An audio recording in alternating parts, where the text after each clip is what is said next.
is your favorite Justice League of America member? And who's your favorite DC character? Have they been in the Justice League? And if they haven't, why not?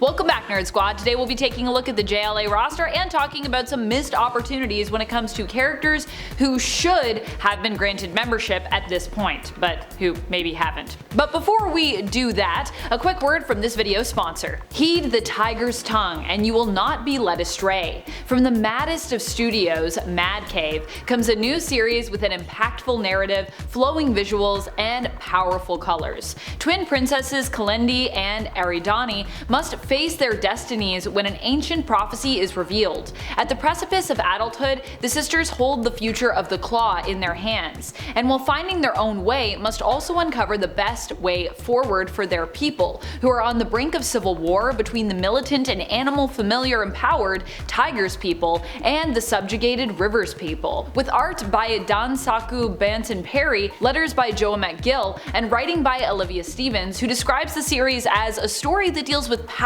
and the friction that can occur between the personal and political pieces in one's life, aiming to relate to those of us who are frustrated, angry, and scared, but who still get up to fight. Be sure to claw mark your calendars because The Tiger's Tongue issue number 1 releases in stores on July 6th. Pre-order The Tiger's Tongue now. You can find the link in our video description box. Thanks, Bad Cave, and thank you for all this cool stuff. I love all these accessories that you guys sent us. I feel very ready to talk about Justice League actually dressed like this. Let's do it. Number 10, Dex-Starr. I just love Dex-Starr so much and would really love to see this Red Lantern character fleshed out and developed even more as a part of the Justice League. Dex-Starr has been around since the New Earth continuity and is a Red Lantern from Earth who is, yes, a house cat. Get over it. I don't know why I said that like everyone's gonna be like, really, Amanda, a house cat? I know y'all like cats. I know some of you like cats. Let me know, are you a cat or a dog person? Let me know in the comments. Dex-Starr was chosen to be a Red Lantern after a really sad story where their owner was murdered and then they themselves ended up a victim as they were tossed into a sack and then thrown off a bridge into the river below. But don't worry, Dex-Starr got saved and became a Red Lantern. Dex-Starr's main goal in life is to find the murderer of his owner and avenge her death. Dex-Starr initially was presented as more of a villainous character, but in the Prime Earth continuity is less villainous and more neutral, I'd say. Sure, he's not against killing, I mean, he is a Red Lantern, but he's also such a good kitty. It's hard to hate him despite all his own hatred for, people out there that do bad things.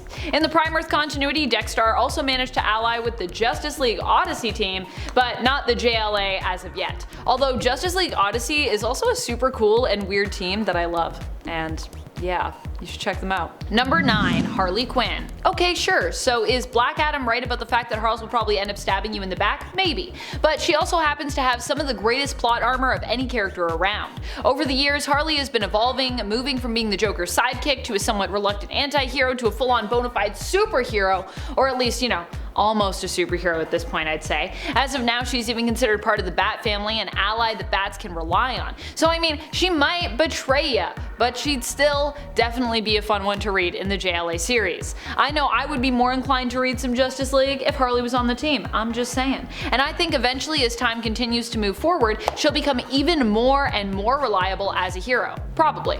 Maybe. Either way, she'll always be fun to read, so.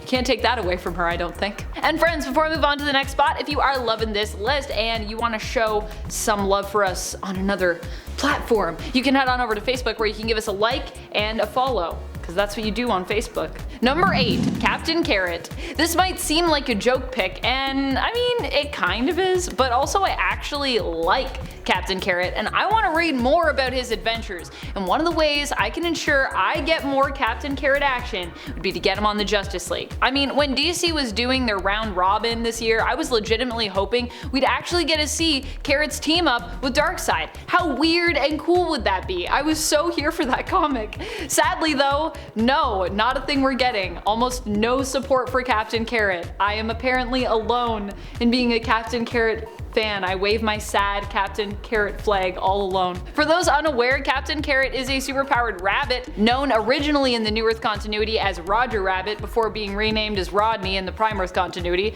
for probably the fact, we kind of have a Roger Rabbit that is prominent. He hails from Earth 26, which is populated by other cartoon animals, some of whom join Rodney in his fight against crime as superheroes. And it's a very cartoony reality, so cartoon physics apply, which means that Captain Carrot's also pretty powerful, I'm just saying. Cartoon physics are some of the most powerful stuff you can have in a comic. Number 7. I Vampire. I mean, it's me, so of course I'm going to want a vampire on the team. Of course I am! And what better vampire hero than Andrew Bennett? Basically, I feel like a lot of my ideas for who should actually be on the Justice League, if I were making a Justice League team with people that hadn't been on it yet, are informed by Justice League Dark. I guess I just want the JLD to be declared more mainstream by being our JLA team. Andrew Bennett has also been known as the Lord of the Vampires before, although not all vampires recognize his sovereignty. This doesn't change how powerful he is, even alone as a character. Bennett is immortal, can heal, is super strong and fast, can manipulate and control minds, can shapeshift into animals, and is even skilled at wielding magic. Later on in his history, but still.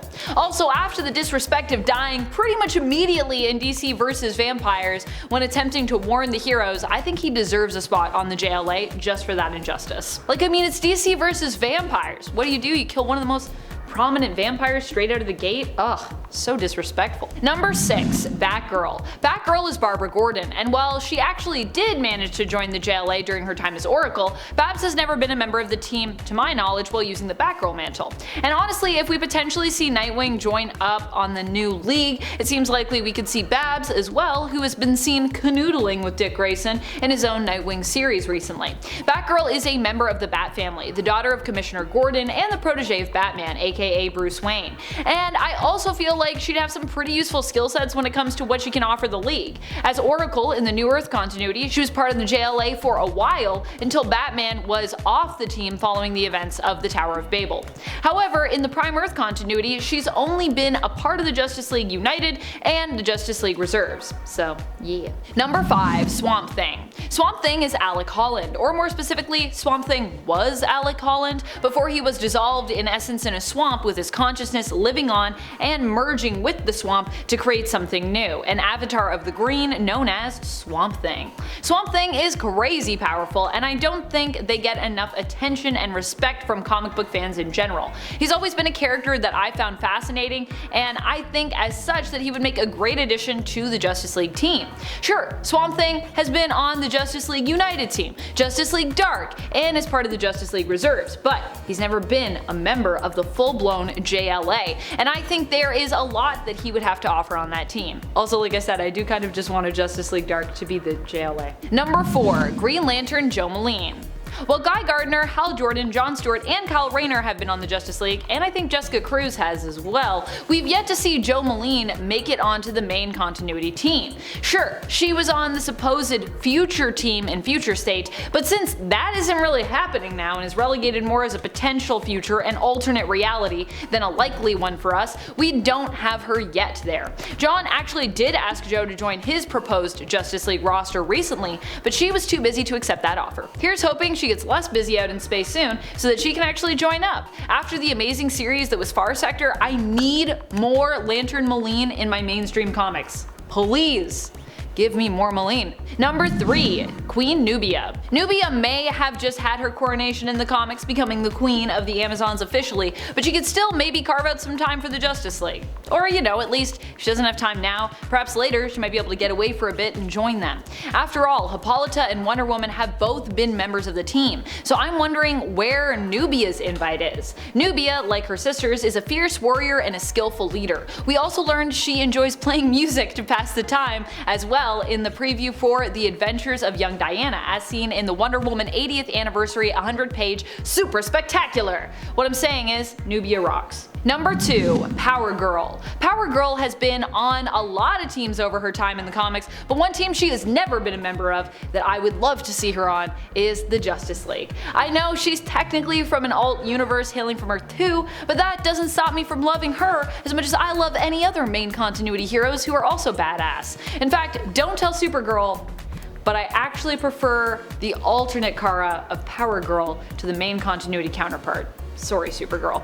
Power Girl is often known for being a member of the Justice Society of America and has even been a part of Fringe League teams like Justice League Europe and Justice League Task Force, but no main league for her. She can even bring her cat Stinky along if she wants. I would not mind. Bring Stinky. Number 1.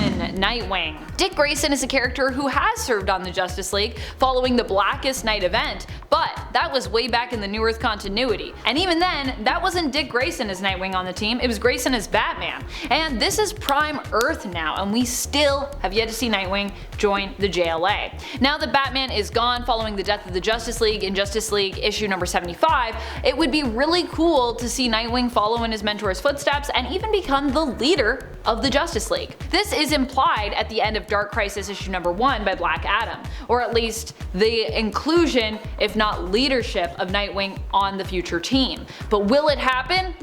Well, we hope so. Which characters do you think deserve to join the Justice League? Which characters do you think are the most underrated in comics? Are there any obscure characters that you think not only deserve a spot, but also deserve to return to the mainstream, or simply to be more prominently featured there? Let us know in the comments below. This has been Top 10 Nerd, and I'm your host Amanda McKnight. Thank you so much for watching. Until next time, you stay nerdy, YouTube.